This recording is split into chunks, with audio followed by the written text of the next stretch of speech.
you've been hearing, some alternative treatments are not so alternative anymore. Mainstream medicine is getting into the act, embracing some alternative traditions and using words like complementary and integrative.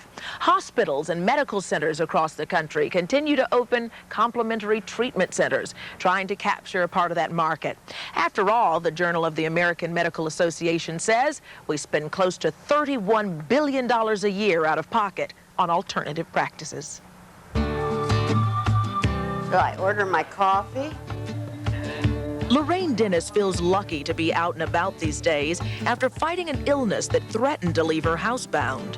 Thank you. Sudden pain in the lower back and left leg came upon me very suddenly. That'll be almost 3 years ago.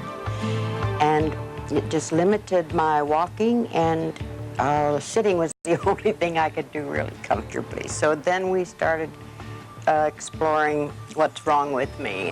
Over the next year, Lorraine endured numerous exams, an MRI, 6 epidurals, and 18 sessions of physical therapy.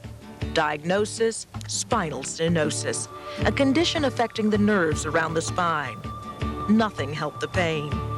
She agreed to surgery as a last option. I healed very well, but the pain was right where it begun, right where it started. Nothing had changed, and it was extremely depressing and discouraging. I thought this was going to be the answer to it. All my life had just come to a standstill because I could do so little. With the help of family and friends, Lorraine found her way to the UCLA Center for East-West Medicine in Los Angeles. She will eventually come to the realization that her long-term health is in her own hands. Founded in 1993 by Dr. Ka Kit Hui, a physician trained in both Western and Eastern medicine, the center uses elements of both to achieve what he refers to as true integration. Well, number one is education. We offer a state-of-the-art conventional medicine approach. If we can do it, we refer them, to specialists within UCLA. We do acupressure. We teach the patient how to do acupressure. We do acupuncture. We also use trigger point injections. We use medications. In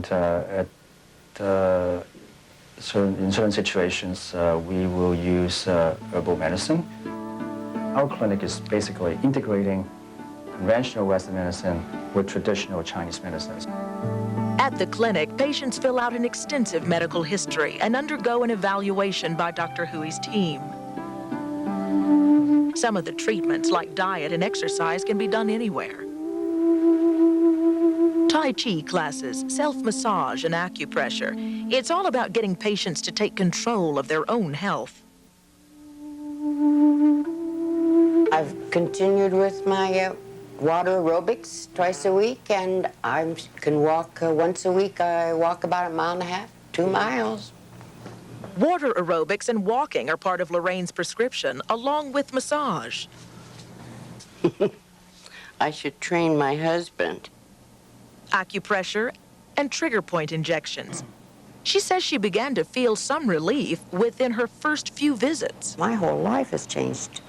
I'm just back to doing the things I did before and enjoying the pleasures that I enjoyed before. After 3 months and a total of 8 treatments, Lorraine says she is virtually pain-free. It's fine. Feels good. Total cost, $605. By comparison, her conventional treatment lasted 20 months and cost almost $34,000. Have you done any traveling recently? Yes, we've taken a long trip in the motorhome again, and we're planning a trip in another month to the Panama Canal. So life is getting back to fun.